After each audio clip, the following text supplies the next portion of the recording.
All righty, good welcome. Welcome, everybody. This is our District 7 monthly town hall webinar. We're going to go ahead and get started here with Mr. William Weaver, our Chief Financial Officer for the Kiowa Tribe, and just want to get this recording started. We wanted to discuss the budget. We realize there's a lot of people that are busy with work today, but we wanted to get something on our YouTube channel to kind of discuss the budget, something that we can share and get hopefully help our citizens make a more informed decision about the annual budget process. And thank you, Mr. Weaver, for joining us today. My name is Warren Wheaton. I'm the District 7 legislator, and I'm glad we are able to do these monthly webinars for our citizens. So, Mr. Weaver, I'd just like to have you introduce yourself, if you may, where you come to us from, how long you've been in your current position, and what are the responsibilities of the Chief Financial Officer in terms of the tribe, and then what influence or impact you make on the budget process.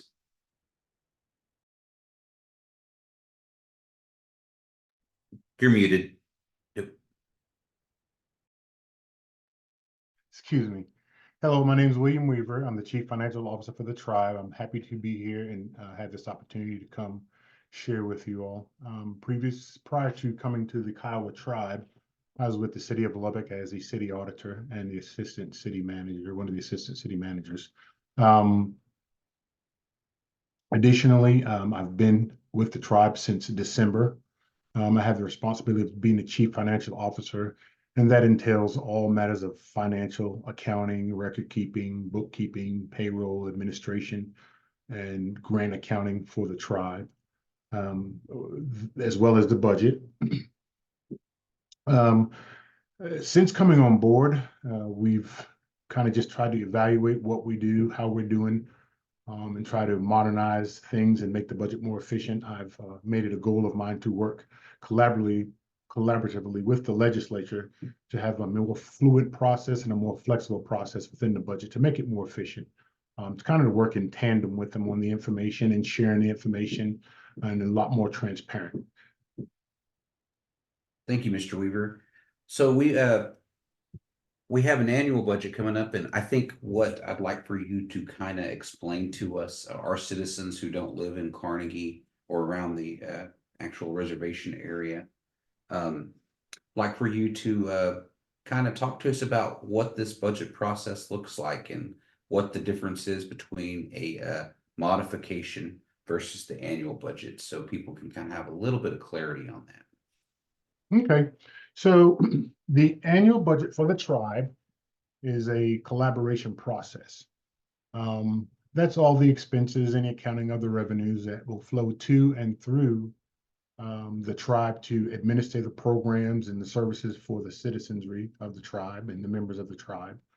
What happens is the initial budget is tasked to the executive director to go through and begin to collaborate in collection of data and build and come up with the best approach and the best avenue to service the tribe and what they believe it's going to take to accomplish that. That information is then shared and forwarded to the legislature, where the legislature actually has the ultimate responsibility to review and make determinations and have input to changes.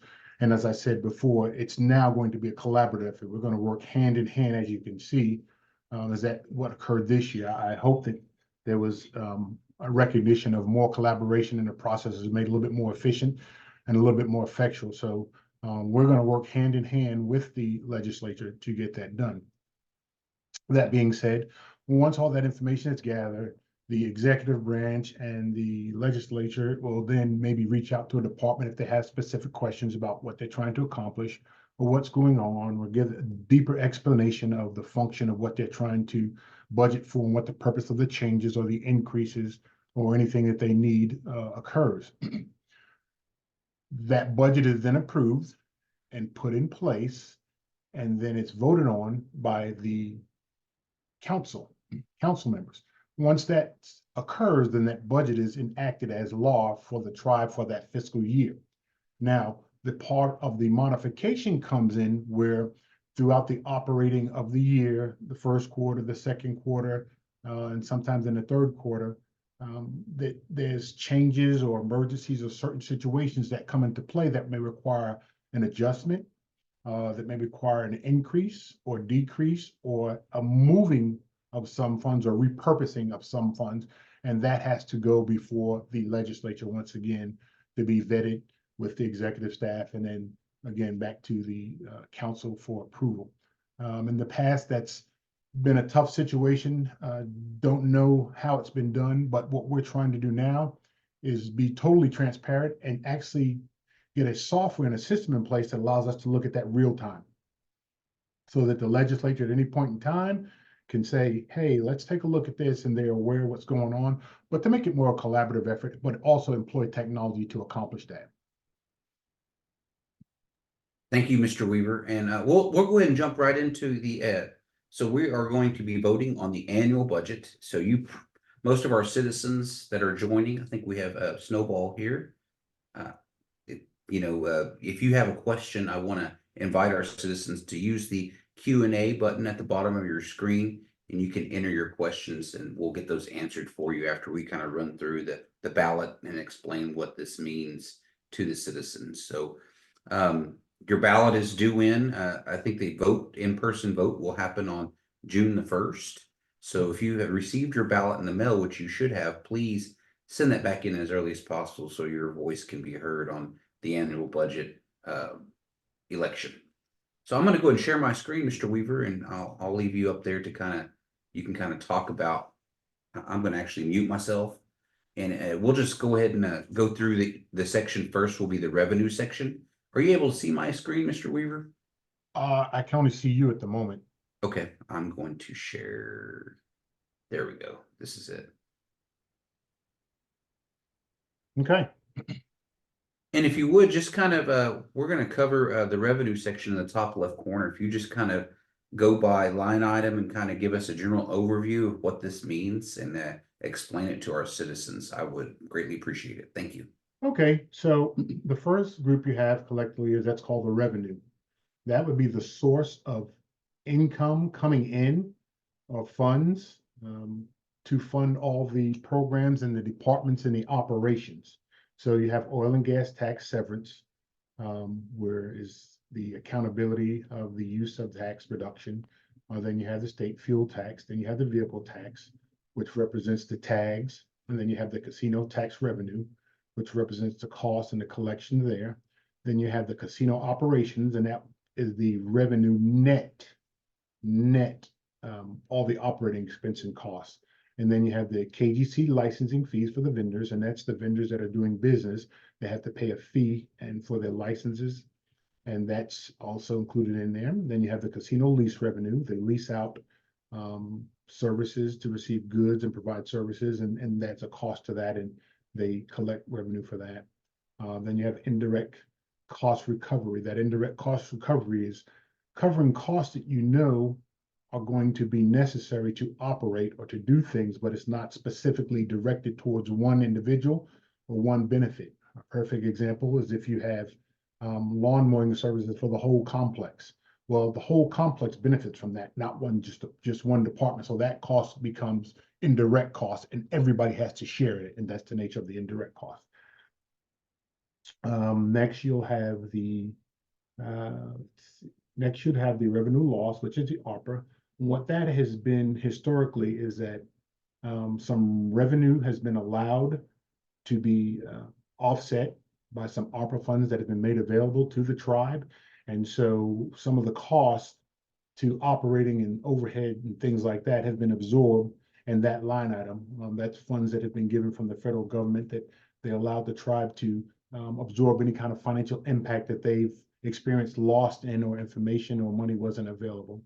And then the category of restricted revenue. That restricted revenue means it's purposed. It cannot be used for anything other than its intended purpose. So like, for example, the ARPA funds where the revenue loss, you see the total amount of the revenue there, but when you go down to the general budget and you see the departments, each department may be receiving a portion of that total amount. So like, for example, let's use the veterans program. So if the veterans program is receiving 123,000, that 123,000, not all inclusive, may be coming back if you scroll back up there. that 120,000 is included in some of that funding. So some of that 123,000 may be included within that 8.5 million. That's just the amount that's made up of all the programs that are going to be benefiting off of that. Next, we have the purpose, the restricted revenue, and that restricted revenue is the KCOA board oversight operating budget. That's restricted for the purpose of that board and their operations. Then you have the gaming commission, which are the regulatory fees. That simply means that those regulatory fees are collected and only purpose to be used for specific things. And then you have the public law 638 program revenues. And as you know, that's kind of like grant funds, and they are specifically only for the programs that are to participate in that agreement. And then you have the total other growth, the total other government, and that's the program revenue. That's things of ARPA, as you see there, total American Rescue Plan revenue, U.S. Treasury funds, 20% tribal operations, then you have tribal housing, tribal funds, and then you have the total operating budget. As was highlighted under the 638 programs, when you see that total there, what this is telling you is that is a makeup of that revenue. So that revenue is telling you that it's $10 million there, and over here is what it's budgeted for. So all this right here Yes. that I'm highlighting makes up that $10 million. Yes, sir. And that's why it's called restricted, because it can only be used for those specific purposes in there. Elder home repair, higher education. So those are purposed. Purpose means restrictive. It cannot be used for anything else but to administer those programs. Thank you, Mr. Weaver. Yes, sir. And I'm just kind of highlighting when you make specific points so people can kind of. Yes, sir.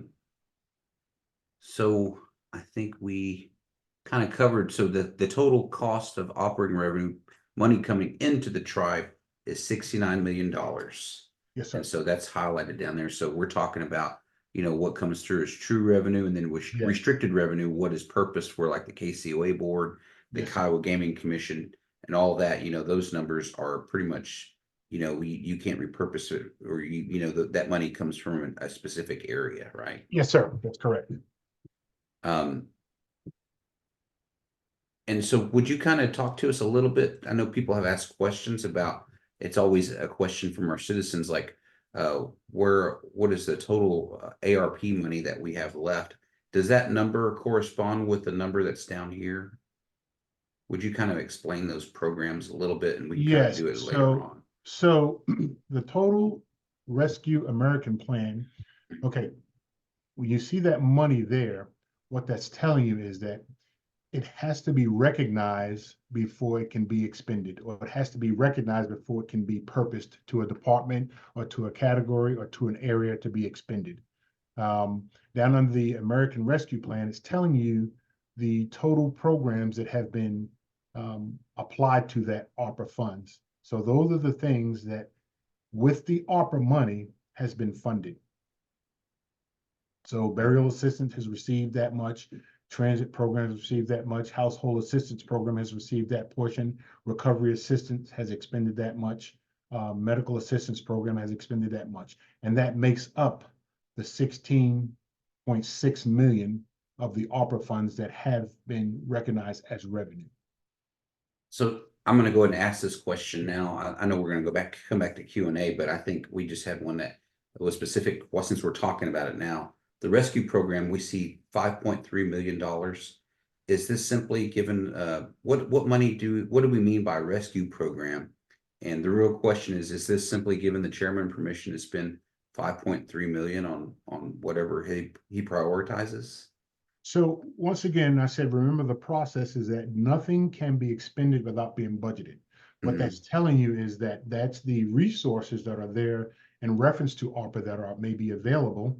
However, once the budget is created by the executive staff, it then goes to the legislature, so it's vetted. So when we go through that process, remember every point and every detail and every transaction is there to be seen. What that's simply saying is that the program had that much that was unpurposed. And that can be applied to certain things. But as you know, when we get to that point, it's always a discussion with the legislature.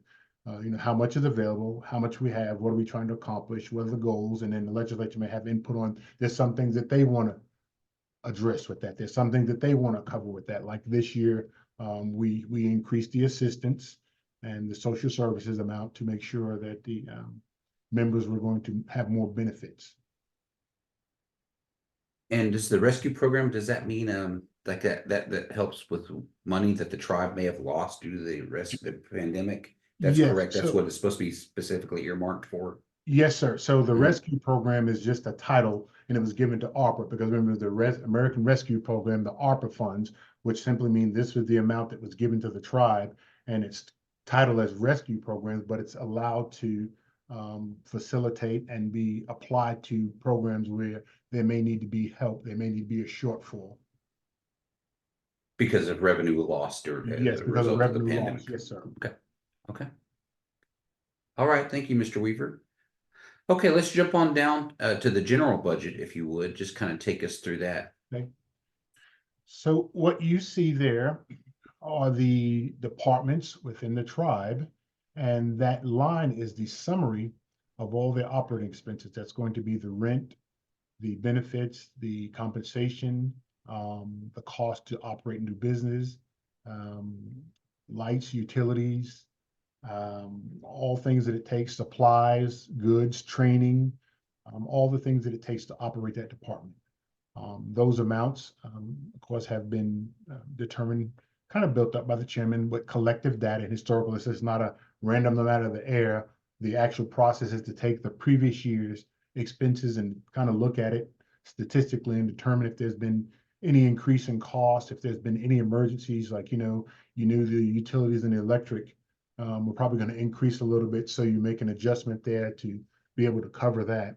But those same numbers are made available to the legislature, at which point in time, when we're going through that budget, the legislature has the freedom and has always had the opportunity to compare that to the previous year of the new year, what's being proposed, to see if there's a change. And then that provides a foundation for the discussion and then the determination. So the first department there is the executive offices. The next department is law enforcement, which the tribe is working on establishing law enforcement. Right now, they're waiting for the final determination from the BIA to move forward with that, but everything is being set in place and building. And then you have the election commission, and then you have enrollment, and then you have tribal historic preservation.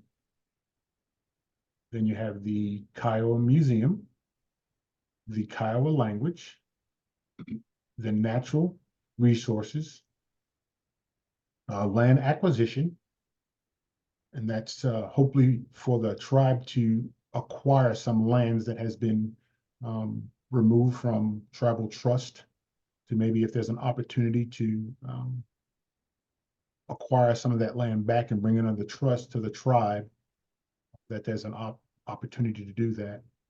Then you have social services. Then you have the tribe's reentry program. Then you have the Veterans Assistance Program. Then you have the Kiowa Tribe Youth Development Program, which is now they're maybe changing the name to the Kiowa Youth Council. And then you have the Tax Commission, and of course, that's where your tags and things like that are done, and that's their operating expenses. Then you have Tribal Member Services. Will you explain what tribal member services are? Those would be all the things that it takes to ensure that the tribal members are covered. It can be a host of things, burial, emergency assistance, contingency assistance. I mean, there's just a whole lot of services, contributions when a tribe decides to give to a church or give to a benefit, or, an elder has passed away and they have a service for them on the grounds, and the rituals and the burials and the things like that, and the feeding of the families and helping in any way assistance that the tribe has historically done. Thank you, Mr. Weaver. Elder payment, we can go back to elder payment. Yes. So I think we all know what that is, and that's Mhm. to make the tribe members whole at the end of the year. And so that's calculated up, and then that's made sure that that's a priority. That's always a priority. So, and then underneath that, we have Administration on Aging, which is the AO center that feeds the elders and provides meal, provides a place for services where elders can come and members can come that are qualified to receive help or assistance or a place to gather. And then provides other services. I believe they also provide, some kind of health and benefits for the members as well. And then the KGC building, which is our service building up on the hill there. And that's to maintain and make sure it's available when it's necessary. And then that gives you a total executive branch of the budget at $10 million.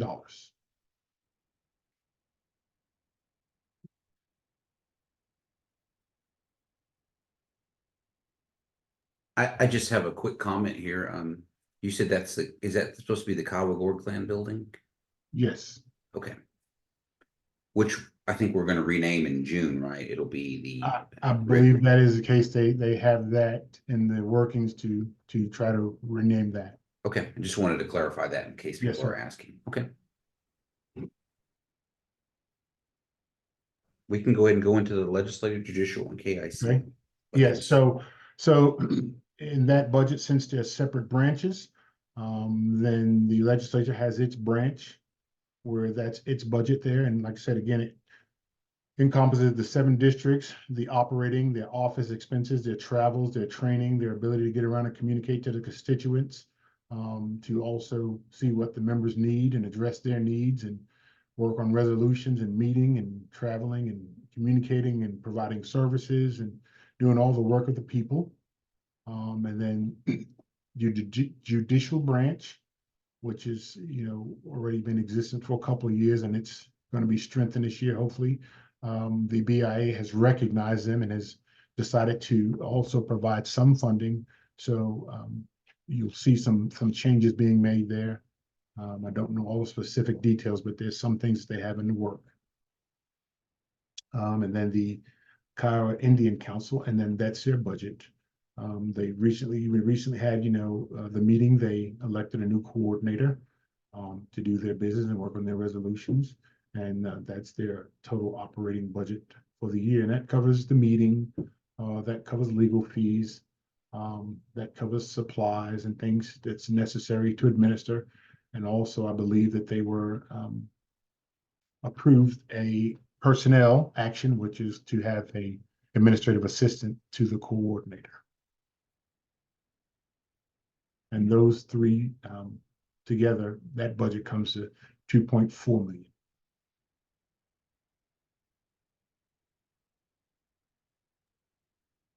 Okay. Let's go ahead and go into indirect cost administration, if you would, Mr. Weaver. And I'd like for you to kind of address when you're going over this. This is really confusing right here. I don't know if you can see my highlights. Yes. I don't classify those as indirect costs, but maybe you might think differently. And could you explain that to us? So an indirect cost is going to be something that has no specific direct cost, but it has a benefit to all. So for example, those programs benefit the tribes in ways that they are not a direct cost and are not a direct funding. So the total for that group is put down there, but remember, they're already rolled up also under the revenues to show that they're already taken care of. Okay. Now, the indirect costs for administration are things that departments that provide services for the tribe completely. For example, let's use the finance. And we go back to the elder payments that has to be administered. So finance would do that. And then we go back to travel. And then we go back to benefits. And then we go back to payments and things of that nature. people's reimbursement checks and people's travel checks and department bills and operating bills and utility bills. So finance does all the financial matters on behalf of the tribe for everything, for everyone. In other words, if they're to pick a check up, they'll call in and say, hey, I haven't received that check, but finance does that. So, for example, when we have lights to pay, we have paper to purchase, we have copiers to pay for, we have expenses to administer those things. We can't say, hey, we sent out 7 checks for this department, so it should cost this much, or 8 checks for this department, or we use this amount of paper for that department. It doesn't go to that detail. It just comes up under the indirect cost. So to exist for the overall benefit of the tribe, the indirect cost will absorb that. And same example like I used earlier, you see maintenance and you say, well, what does maintenance do? Okay, well, maintenance is there to make sure the complex is open. Maintenance is there to make sure the complex has lights. Maintenance is there to make sure the complex roads are clear in the case of inclement weather. Maintenance is also there to make sure the grounds are clean and keep the gym open and then the KGC hall up on the top of the hill and all those things. That's what maintenance does, but it's a benefit to every department on the tribe and all the people. So that's why it goes under indirect costs. And the indirect costs are just a portion of the department's budgets that they pay back into to have those overall administrative services. So the departments that receive indirect costs administratively, because there's no specific cost attributed directly to them, they don't only work for one department, they work for all departments as well as the tribe. That's the Administration Office of Tribal Operations, the Finance Office, which is us, the Human Resources Office. The Human Resources Department hires for everybody, the whole staff, the whole tribe. Okay. And then the procurement, they order goods and services and make sure that, and the contracts and the grants and information technology, as you know, the computers you have, we have to reach out to them and they provide service. And then media and outreach, as you've seen the newsletters that they've been putting out, and for the first time, you saw that little summary of a budget this year we tried to provide before that'll be an annual event to the council during that meeting so that people could have some information. Security office that provides security, the maintenance office, and then that gives you your total indirect cost of 5.3 million.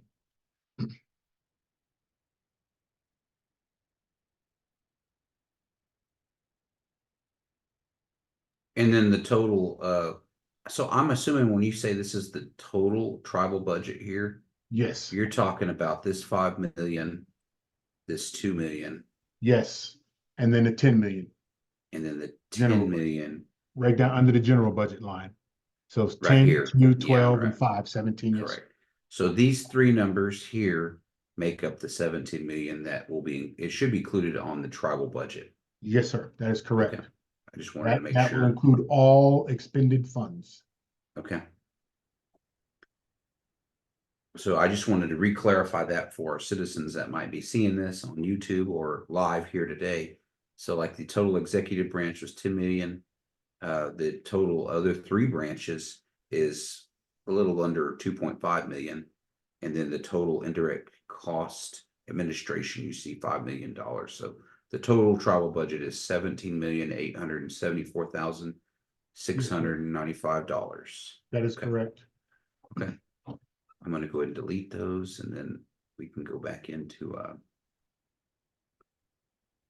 so the next one, the actual, could you kind of run through here what this means here for the operating budgets of these entities and where these numbers, because this is what it costs to operate these entities, where the money is coming from to pay for these. Okay, so those numbers represent the operating expenses for those departments and those boards and those commissions, and that money comes from tribal funds. So the tribal funds that are provided through BIA, then the tribe on behalf of the BIA distributes those monies and makes those programs able to fund and operate. So that's where those monies come from. So you see here, so like if you there's their operating budget for the year, it comes from the casino, which is marked as revenue right here. That's That is correct. correct. Yes. Okay. And then so like KCOA, they get 450,000, but that comes directly from the casino. Correct. Now, remember, all the money from the casino belongs to the tribe ultimately. So we Yes. purpose it in the budget for them to allow to give that back, and that's why you see it in the budget. Yes, sir. And the 1.2 million for the gaming commission, that also comes from its own revenue right here, correct? That is correct. And what the budget is allowing it to do is, remember, we said that goes back and that's repurposed. Yep. So it, Okay. it goes directly for the goods and the services that they need to operate.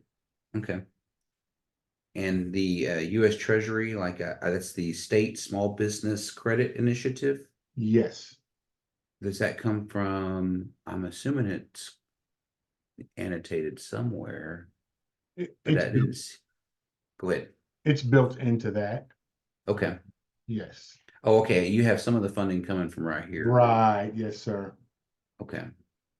But we're showing that it's coming in and then it's able to go back out. So that's where a portion of it goes. Yes, sir. Okay. And then the actual like 20% account for tribal government operations is annotated right Yes. there. Okay. Yes, sir.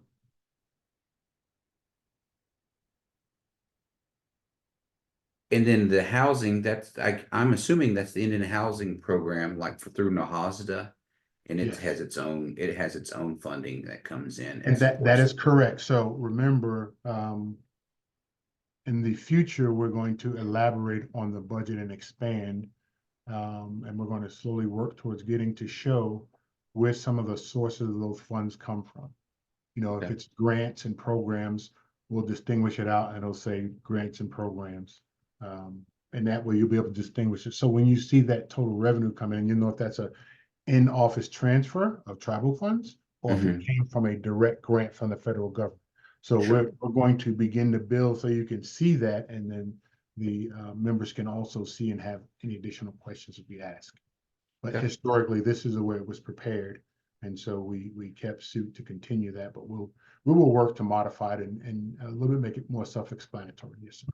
Are you saying like so I know like for example, I'm going to use higher education, we don't have any control over that number that comes to the tribe through its grant program, right? That But we just report that, so it would say something like for informational purposes only. Is that correct? correct. And if you go down to general budget Hmm. and you see it should say higher education supplement. That comes from tribal funds. Correct. Okay. So even though education's budget is 2 million, it doesn't all come from tribal funds. Some of that, It, and we'll show a little percentage. We may say, 93% of this is from the PL program, 638 program, and the other 2% is tribal funds that are going to be. And we have to understand that a lot of these federal programs have requirements. Some of them have match requirements where the tribe is required, if you want this $2 million to operate this higher education, you have to put up 10%. Well, that's $200,000. yep. So that's why you see that over there, because it's a requirement to have that program to provide those services. And so a lot of the times when you're looking at that, it's just not self-evident that that's what's going on there. But that's why you say, well, why would they get 175,000? Because there's a required match to get the 2 Yep. million that they're getting from the 638 program. Okay. Yes, sir. So let's just go through we'll go ahead back up to the top on the ballot, and let's start with the 638 programs at the top. Kind of just walk us through that, and you can kind of explain, I know these all have different funding agencies, but just kind of tell us a little bit about how it works. Okay, so the 638 programs are programs that the BIA has allowed the tribe to acquire funding for. But the 638 programs are an agreement with BIA that they will help them administer those programs, and they will sometimes on a cost share basis or cost reimbursement basis. So those are all of the programs right there that is under that agreement and under that program. And it's telling you those things are being funded primarily by the federal government. So for example, as we talked about higher education is part of that group. So higher education will receive 10 million from them. Indian child welfare will receive another 2 million from them. Job placement and training, and I may quote what is called WEaver. That's part of that program. the Kiowa Complex Road. That's money that's been given under a transportation grant for them to do that. Then you have the social services, which provides, benefits and services to tribal member. And then the tribal groundwater resources, and I think that's under natural resources, but that's a federal grant that's being given to them. And remember, the 638 program has specific requirements, and it's saying that these monies are for these programs and for this purpose and intended. And that's where that comes from. Okay, thank you, Mr. Weaver. I think that's these are all BIA programs. These are grants. Yes, And sir. the federal government determines those amounts that the tribe That is receives from. correct. Yes, sir. And so this is for this budget, and I want to kind of dive into this because I don't think people realize that a lot of these BIA programs, they don't all receive their money at the same time, do they? No, sir. No, sir. I know that That's some of them are on a calendar year. yes. Some are on a federal fiscal year. That's a great comment. So we're dealing with a lot of years when we deal with the federal government. There's the calendar year, which is January to December. And then there's the fiscal year for the tribe, which is July 1 to June 30. And then there's the federal year, which is October 1 to September 30. Now, anywhere in between there, as we have noticed that, you always hear the feds talk about, well, there's no funding, and then there's going to be a bill to shut down the government, and we need funding. Well, that 10/1 through 9/30 is affected every time they don't receive that funding, because all it does is extend it out to even cover the year that you're already in. Because remember, those monies come into an apportion basis. Even though you're awarded that money, you don't get it all at once. It comes down monthly based upon their collections, and then what they call allocations. They give it to you on a 12 basis once a month, and that covers your expenditures. So on the side of the federal, we can't receive it until they give it, until they receive it. And sometimes it's received in that promise or in that appropriations bill or in that additional appropriations bill or in that funding bill. And so therefore, like you said, those come all throughout the year. So, sometimes we have to fund those until they can be made whole. So yeah, I think it's a great point. We plan, these numbers right here are what we plan to spend, but sometimes the number may change, and that requires a modification later on in the year. Yes, sir. And that's what you spoke earlier when you asked me to describe that modification. And I said, going forward to be more of an interactive role. For example, we will start reviewing on a quarterly basis. So the first 3 months into our fiscal year, which is July 1 through June 30, the first 3 months, September, we'll review and say, hey, what have we been appropriated? What have we been budgeted? Are we falling short? Are we going to meet it? Are we going to need more? Do we need modification? So that time when we get around to the middle of the year, we'll already be well aware of our needs. If we need to repurpose some funds, reduce some funds, or make some additions to some funds, which in the reference of a modification, that modification can be used for all three of those purposes. Thank you, Mr. Weaver. So we'll move on to other government programs. Just walk us through that and then kind of give us, I know this is kind of covering, like, we covered 638 programs, but my understanding is those are all the BIA funded programs, but we have other government funding agencies, and this captures those programs funding. Is that correct? That is correct. Okay. So all those programs under there would not be able to be in existence without the tribal funds, the tribal help. So that's what you see, the AOA program, which is aging program, and then the caregiver title, the administration and aging, child care program. Those are funded, but they're not under that 638. That 638 is an agreement with the federal government on how those programs would be administered. The other government programs have a little bit more leeway on that.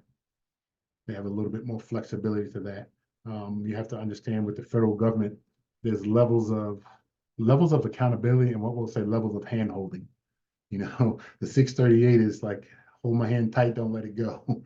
The other government services and programs are, okay, you can walk around and look around a little bit, let the hand go, but grab it back. And then what you realize we're trying to eventually get to, which is the self-governance and what they call the G2G, government to government program, would allow the tribe to receive some of those monies up front and have an additional benefit of investing that money to make what's called program income to turn back into the programs to have additional revenues and resources to fund additional services for the programs for the tribe. So back to that, the child care program is receiving 1.6 million. Coronavirus capital project funds. What that was is when there was the coronavirus was around, there was building of things and developing of things that were needed to administer that. That's the money that they continue to give for that. Then the community health representative, IHS, family preservation, food distribution, general assistance program, EPA, and then our Head Start program, Head Start Administration, Children and Families. And then you have the Kiowa Alcohol, which is KDAP program. And then you have the Kiowa Teen Prevention Network, the Kiowa Tribal Transit, which is, part of the transit program. Then you have a LIHEAP, which is the assistance. And then you have local and tribal consistency funds. And then you have special diabetes, supplemental youth services, Title B, Title 4B, Title 4B1, tribal employment rights services, and that's TERO, which they're in the process of setting that up. And that's an office, as you're aware, that would deal with all vendors that are coming to do services with the tribe to make sure that they're uniform and accountable, and agreeing with the terms and requirements of the tribe to make tribal first. So that's an initiative that's been there for a while, but it's now being put in place to administer. Then you have the Water Pollution Control Program. Then you have the Workforce Innovation Opportunity Act, and those total programs come up to 9.4 million. I think we just have a question here. Local and tribal consistency funds. What specifically is that earmarked for? That's for things that consist of assistance to the tribal members. That's lactive. Okay, that's the lot that came in. It's like an economic development type thing. Okay, so that's an economic development thing, which allows the tribe to expand out into places and provide services and create some services that whether or not may be available. Okay, so it's an economic development fund. Yes, it's given the freedom to allow the tribe to expand and spend funds in areas that they would otherwise not have the benefit without those funds. Okay.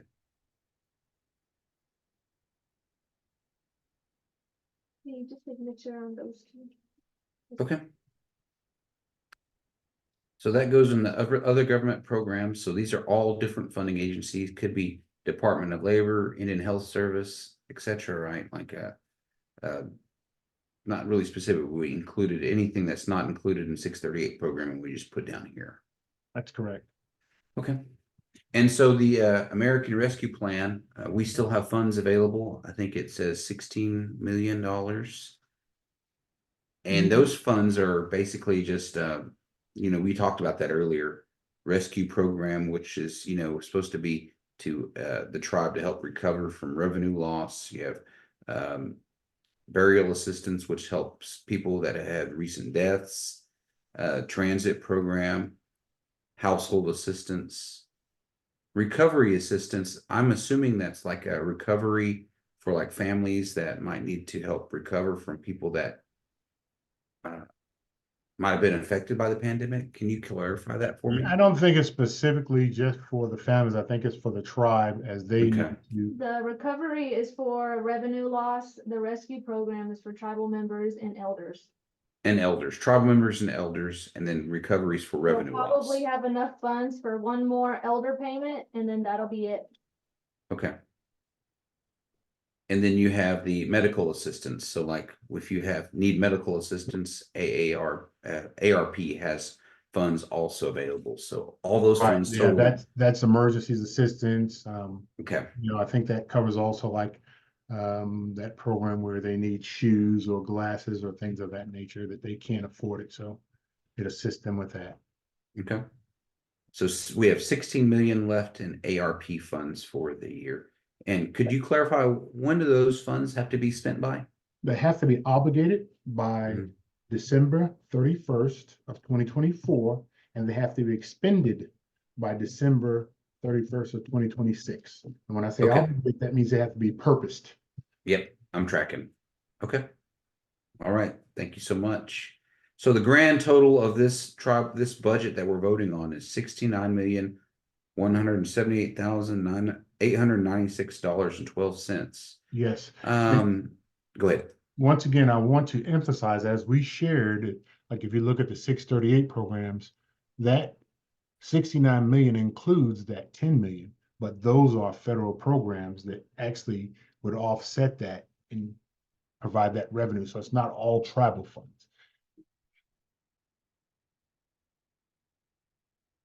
Yeah, that's revenue, as you see over here, with it says total PL programs, and that's the federal, some of the federal programs up under revenue. Yeah. Right. So that's where that money's coming from, is what that's saying. 10 million of that is coming from the federal government.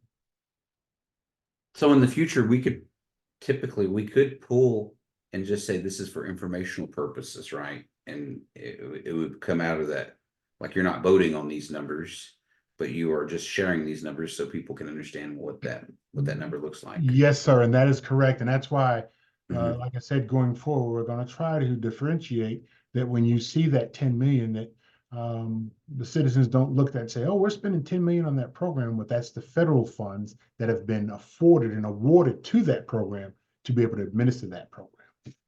So Okay. it's really not at a cost to the tribe, but the tribe has to have it in the budget to have the authority to expend those funds for those purposes. My last question, and then we'll move on to the Q&A part of this webinar, is this number right here, why is that still left on the ballot? I thought that was supposed to come off. There was a discussion, and I believe they wanted to leave it on there just one more year because it has no effect on the budget. Mhm. It's just to be transparent, to show what's being expended to them for that purpose. So, And that's for the So- Kiowa, Comanche, and Apache Indian Land Use Committee? yes, to show Okay. that we are actually contributing to that. So, to remove it from there, you would not be aware that it's actually being done. We're not participating in it. So, Okay. Okay, so Mr. Weaver, do you need to take a short little break or anything? Are you good? Are we good to press on? no, we can press on. Okay. So I'll go ahead and we'll back up here. This is the Q&A part of our question or our webinar here. Hang on one second. Let me get my screen up. I'm going to stop sharing the ballot. So if the chairman approves the budget, it's kind of a legal question though, but I'll go ahead and ask it and just get your opinion. And is protected by sovereign immunity. Does that mean he does not have to spend in accordance with the established budget? I think that he has to spend by the established budget because the budget is voted on by the people, but that's my opinion. I'd like to hear if you have a response to that. Yeah, that's not correct. The executive staff prepares a budget. It's then sent to the legislature to be vetted, and then it goes before a vote of the people. So there are 3 levels of review to that, and there was nothing outside that budget that the chairman can spend because that's tied back to the finance. Each category, each line, and each area. He can't go spend $300,000 when it's only budgeted for 100,000, and that's the way that works. There's a process of review and approval in there to ensure that that does not occur. And as I said, that also is covered in when we do the modifications and when you get to review it quarterly to see what's been spent out of the 100,000 that's been appropriated, what's been spent out of the 100,000 that's budgeted. And you actually have the transaction reports and you have the monthly reports, but you'll also have the quarterly performer from the budget to show where they're tracking that. So when you stated can be applied to certain things, the citizen interprets that meaning that the people have no say on how that money is spent. What assurance do people have that the money is being spent on the people? That's, so let me clarify when I said to be spent on something and nothing else. That's when it's dedicated. And as you see in that budget overall is kind of like a dedication. It's saying to operate these departments, to provide all these services, these are the categories and these are the things we believe that money would best be spent on. That's why it's coming before you, so you can see those categories in those areas. So there's not anything that money's going to be spent on that's outside of what you've seen and what you've approved. Unless, let's say you have an emergency air condition that went out and you can't have the people in the building where you have to put the air conditioning, and then that's an emergency. But we all would go back to the modification and tell the legislature, hey, we had an emergency come up. We need to maybe move some of this money here to buy an air conditioner. But overall, for the grand scheme of things, that budget is what's set into place and the accountability and the law that will be adhered to. And that's the purpose of approving the budget. So you don't have to worry about money being spent for things that's not authorized or not allowed. Do elder payments, what is the elder payment set at currently, and what are the age categories for elder payments? I'm not definitively sure on the age, but I think it's 500, and I think last year it was increased. But if I'm To not 1,000. mistaken, I believe it's 500, but I think it was increased last year, and I think they're going to try to do that again this year. I think that under the Constitution, the KIC passed a KIC resolution to increase that, Okay, and they actually dropped the elder age. I think it dropped from 68 to like 62. We may need to ask Summer of that question, but I believe that's what the elder Okay. payment was set out of. But it is at $1,000, and I know that elders got $1,000 yes. last year. Okay. Grants are written with a wide net. There are several grants that overlap. This person is saying there are several grants that overlap how funds can be utilized. I'm not aware of what those grants might be. These grants are awarded from agencies that act independently from one another. With the budget not included, well, I think he's asking I don't know, there's a lot of questions here. I'm not aware of grants overlapping. Is that that may just be somebody trying to dig in and ask that question? Yeah, so what I think he's asking, he's saying that grants are overlapping now. What you can have is you can have, like, let's do example for Head Start. You can have Head Start grant, and then you can have an early Head Start. So even though they're providing Head Start, there's two different type of Head Starts now that may be in the same building and that may be in separate buildings. But those grants are designated in purpose for the intended use, and they are restricted. In other words, that early Head Start grant has criteria that a Head Start grant cannot meet. Because if it's early Head Start, it may have a cutoff age of 6 years old, where the Head Start begins at 6 years old, or the grade level. So all those grants, and that's just an example, but all those grants, yes, even though they provide additional services to particular departments, are specific for their use and their intended purpose. Okay. And well, he has a two-part question, so at the end of the budget year, if a grant program or a program, tribal, if there's a surplus created, what happens to that surplus? Okay, so in the grant world, that grant money would normally go back to the feds, or what's called a waiver. You'll hear them talk about a waiver in a grant. Sometimes they'll reach out to the feds and say, hey, this occurred, this came on, we have these services obligated, we want to do this. Can we get a waiver to carry that money over into the next accounting year? And it's called a sweep process, where they take it back, you either use it or you give it back. Now, on the tribal side, what we're going to implement, as I shared, going forward, we're going to put in place that quarterly review of the budgets. So the legislature and executive branch will see every quarter where we're at, where we're tracking. And as again, that's a mechanism that could be used one of three ways.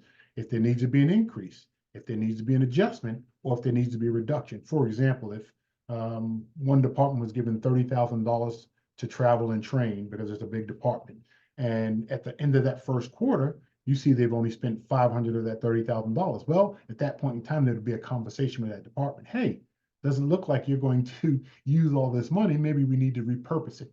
Maybe there needs to be some help over here. Or maybe we need to redirect some of that funds. And if that money is not used, then it kind of goes back into the reserve. So it's different with the tribal side. There's no need to expend it because you don't lose it for that period. It's still the tribe's money. If it wasn't needed or it wasn't purposed or it wasn't used, it goes back and remains with the tribe. And the legislature will be part of that process to determine that as well. Thank you, Mr. Weaver. So, I think planning a budget is a daunting task. You had mentioned that the chairman uses previous year's information and other data for creating that line item, or having the finance department. I think it's more of the finance department compiling previous year's information and other data to establish that line item amount that goes into the chairman's budget. But is there any, I guess, is there any opposing force within the tribe that steps in and says, we don't need to spend $1,500 on pencils this year to try and save this tribe money? I think that's probably the legislator's task, right? And kind of go into that, would you, for the citizens here online? Yes, sir. So that's exactly right. Even though we look at the historical data, that historical data is the detail of what actually was spent. So like you said, for example, if someone spent $1,500 on pencils, we'll question that. But then as well, you would be able to see the actual expenditures of what they use. And as you know, like this year, there were some things questioned. What are we trying to do here? Why are we having it there? And we brought the department heads in, and you had your interaction where you asked them specifically, what are we trying to accomplish here? Why are we doing it this way? Is there a better way to do it? So yes, that interaction and that interview and that process is in place. And then additionally, it's a collaboration to see what works best for the tribe and what provides the most efficient and effective way of services. But the basis of it is we try to go back and say, what have we actually been able to operate on? And then we assess that to the coming year. Are there anything that we're aware of that's going to be increasing cost? It's going to cost us more. It's going to cost us less. If some things have been paid off, there's no longer some type of expense that exists.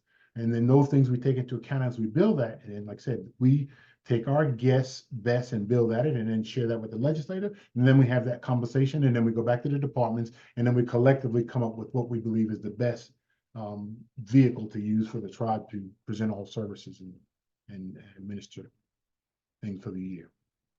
Okay. If there's any other questions, we'll stay online for a little bit more. I do want to let the citizens know that if you want a detailed budget, sent to you, you can still request that, right, Mr. Weaver, through the executive branch? Yeah, what we're going to try to do is put that online and make that available. Once the legislator, remember, once the executive submits it to the legislature, then the final version resides there before you send it to the council for the vote. So Correct. I don't want to be on the same page that we would rely on that one to be the one that they draw from. We wouldn't want to provide any separate outside of that. So that would be the final version. And we would probably refer them to the one that's posted there so that we're all on the same page. So, and I do want to reference, this is on the tribal website, the proposed budget. We had, the legislature passed the bill, ensuring that the executive branch published the budget and kind of went to more detail. It's not a perfect process, but it is there for you to read and kind of dig into some of the line items. When we talk about, I think there was a question here. There was a question about, who, it kind of goes in, it doesn't list everybody's salary out, but I will tell you that under the legislative branch, we got a question here about the legislature. I'm trying to scroll through.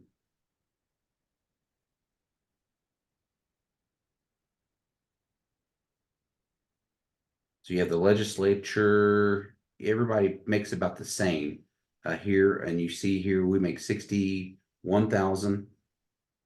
And then our office manager also a part of that salary item there for that question. Did the legislatures get a pay raise? We got a slight COLA increase of only $1,000 for cost of living expenses. Everybody else, would you kind of talk about COLA increases, what that is for us, if you would? So that's a cost of living allowance. And what we try to do is we try to pair that with what is reasonable. We have programs that are federal, but then also some programs that are tribal.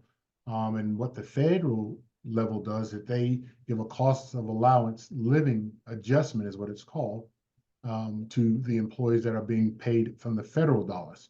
So what we try to do is, since we are working side by side with them, we don't try to keep step with them, but we try to do something that is reasonable. And so that's where that cost of living allowance comes from.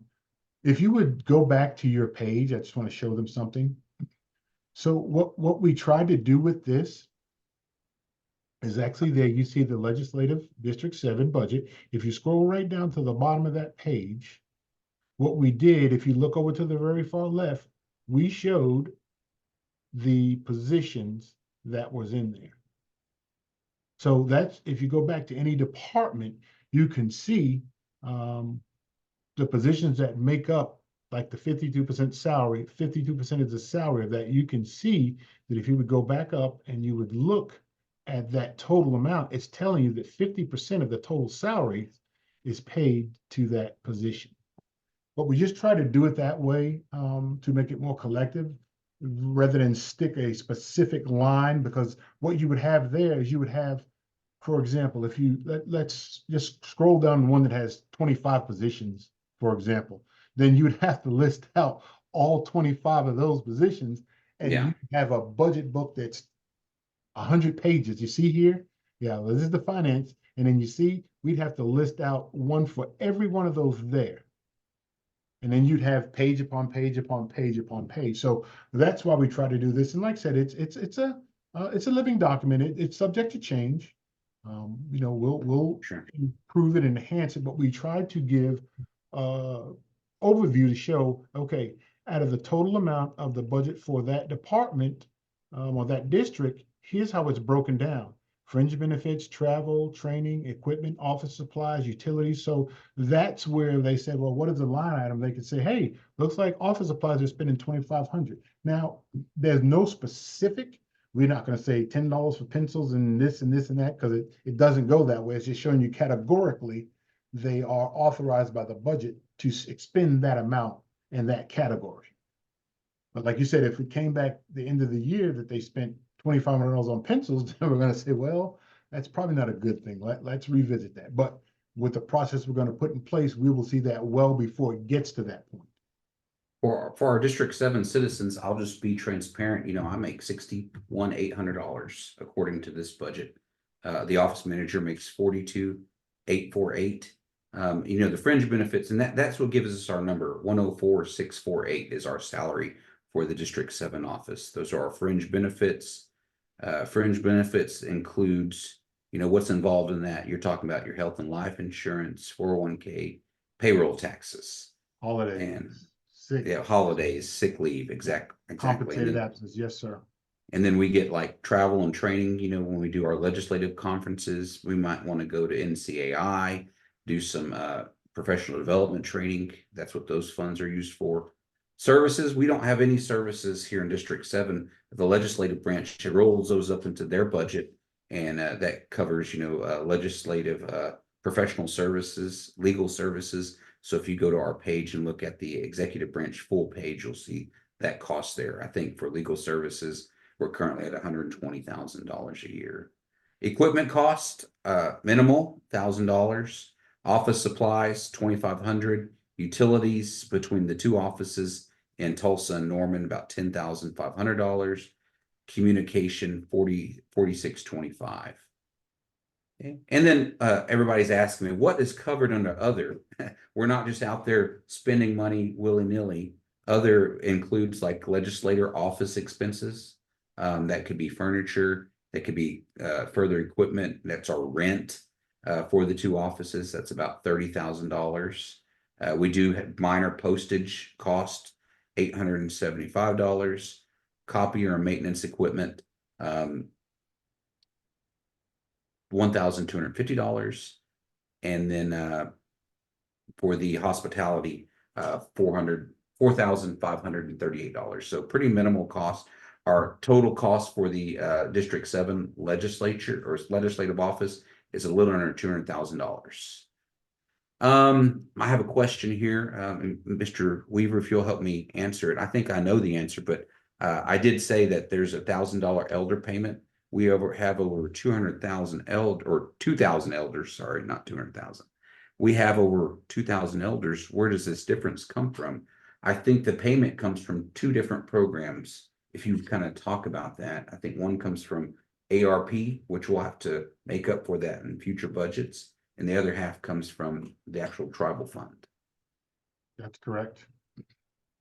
So for that citizen who was asking the question, where does that difference come from? So we have a tribal fund. We have elder payments on there that gets us halfway, and we've been using the American Rescue Plan funding for elders as well. And together they make up that $1,000. I hope that clears up that question. And then one more, the FY23 audit was submitted March and April. The citizens asking, what was your role in that process? And was the finance team, I guess, involved in that 2023 audit? Oh, yes, yes. My role in that is to lead and coordinate and bring all the components together, and finance is the epitome of that audit. You know, you have to have the reconciling of the accounts and the balances and all the transactions, the control questionnaires, the processes in place, the procedures, the interaction of the departments, the filing of reports, anything financial related comes from the finance department. So, you know, the drawdowns, the money received from the feds, the money that was expended, the budget, the approved budget, the minutes, and all those things. So, you know, and also understand when you see that financial annual audit, they go back through our budget and make a comparison of the current year to the previous year. And that's what's called RSI, Required Supplemental Information, where they question any transaction categorically that exceeds a certain percentage of the previous year. They will say, now provide an explanation why this exceeded that amount, why it went over what it was budgeted at last year. So that information is also included within the budget. And where will the citizens at any time be able to access that information? Yes, I believe what we're going to try to do is once we have the final report and everything, we're going to try to also put that out on the website. Yes, so that way it's available for all to see, and we're sure that everybody's looking at the same thing. Okay.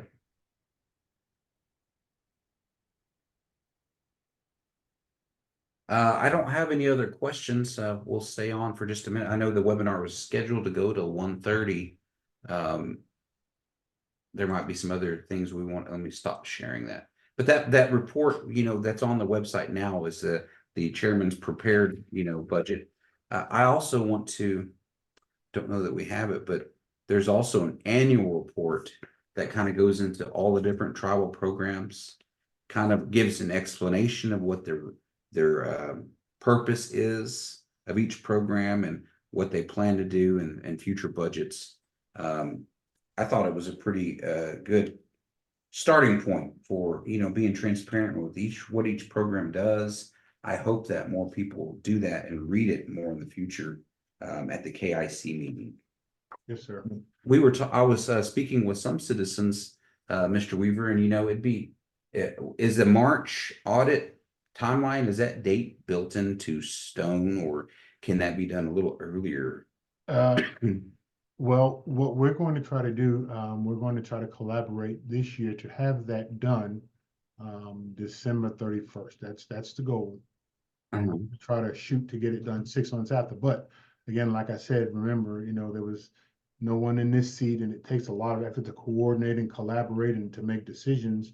And you know, I have to take my hat off to Ms. Palmer because she was doing it all by herself. I mean, she was doing the audit and doing the budget and doing the modification and paying the bills, and she just kept it going. And of course, you've worked with her, so you know her ability, her and Ms. Babcock. So I mean, I have to take my hat off to them because they did a lot of work. We're trying to move a little bit more to, you know, more simplistic structure and a little bit more accountability. So, you know, we'll work in tandem with each other as well as working in tandem with the legislature. And, you know, that way no one feels that they're doing it alone. We're all in this together. So that's what we're going to try to move forward going to do. But yes, the goal is to actually have the audit, all future audits by December 31st. Okay. And so do you, the current 2023 audit, do you have that package, and well, that's what we're planning on making available to the citizens? Yes, we will work on getting that put up on the website for the public to have access to it. And that way we can all be assured we're on the same page and everybody's looking at the same thing. So if any questions come up, you know, we're all looking at the same page. We can refer them to that and have that link out there. So we'll work to get that put on the website. Okay. Well, Mr. Weaver, I don't have any other questions. I don't think there's any other questions in the Q&A section, but I appreciate your time. I appreciate your effort. And, you know, I know you came into the position, you know, there was not a CFO for a few years. We are currently kind of, you know, I know you're kind of getting your foundation laid, and you know what the issues are because we've discussed them as a legislature with you. The need for more transparency, the need for a better timeline that matches up with our budget timeline. And we look forward to collaborating with you on future budgets and increasing that transparency in the future. I do have one more question.